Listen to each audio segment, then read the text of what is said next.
Di sini saya akan melanjutkan tugas referensi keempat, yaitu tentang coding single perceptron dengan Python keras.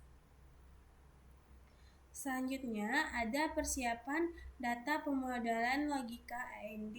Jadi, fungsi tabel logika AND 2 input adalah buat menentukan hasil output dari 2 input, X1 dan X2.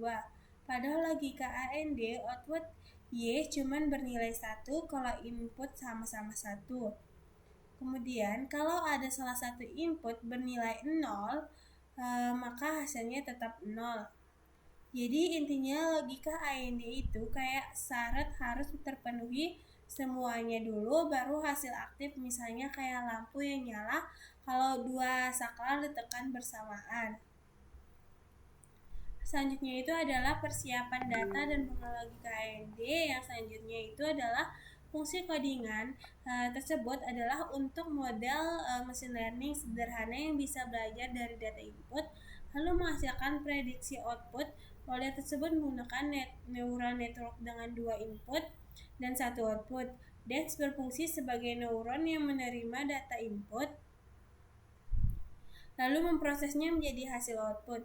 Bagian compiler berfungsi untuk mengatur cara model belajar, yaitu SGD untuk memperbarui bobot saat training, mean squared error untuk menghitung seberapa besar error prediksi model. Jadi intinya codingan itu dipakai untuk membangun dan menyiapkan model AI sebagai AI sebelum dilakukan proses training data. Kemudian kode ini berfungsi untuk membuat data training logika AND. XS digunakan sebagai data input, YS digunakan sebagai data output atau hasil. Kemudian data ini hanya dipakai agar model machine learning bisa belajar pola logika AND. Selanjutnya yaitu analisis struktur dan bobot, yaitu meskipun input hanya 2 model, model memerlukan 1 bias tambahan sebagai parameter ketiga yang akan diupdate selama proses learning. Inisialisasinya penjelasan bahwa bobot awal dibuat secara random agar keras saat model didefinisikan.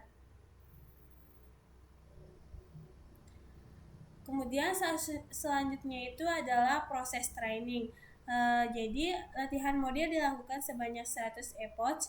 Evaluasi nilai loss error di akhir training menunjukkan tingkat akurasi 0,0363. Jadi penjelasan bahwa hasil tidak 100% tepat dikarenakan toleransi floating point. Selanjutnya itu eksperimen lanjutan custom dataset, yaitu dataset dibuat dengan rumus target Y X1 2 plus X2 dikali 4.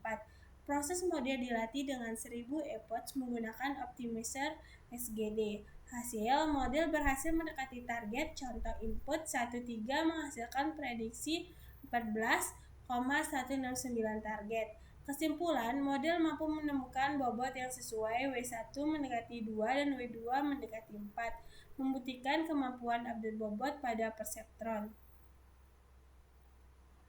Jadi hasil eksperimen dan kesimpulannya yaitu logika AND model berhasil mencapai nilai loss rendah setelah 1000 epoch dengan prediksi yang mendekati target meski tidak 100% akurat.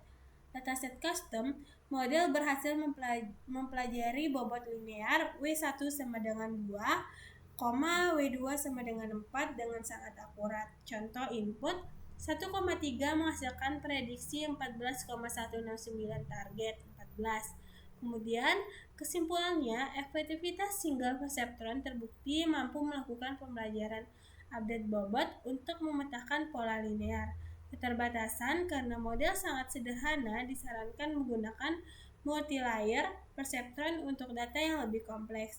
Materi lanjutnya yaitu penjelasan matematis tentang perubahan bobot akan dibahas pada topik backpropagation. Mungkin itu saja. Terima kasih. Wassalamualaikum warahmatullahi wabarakatuh.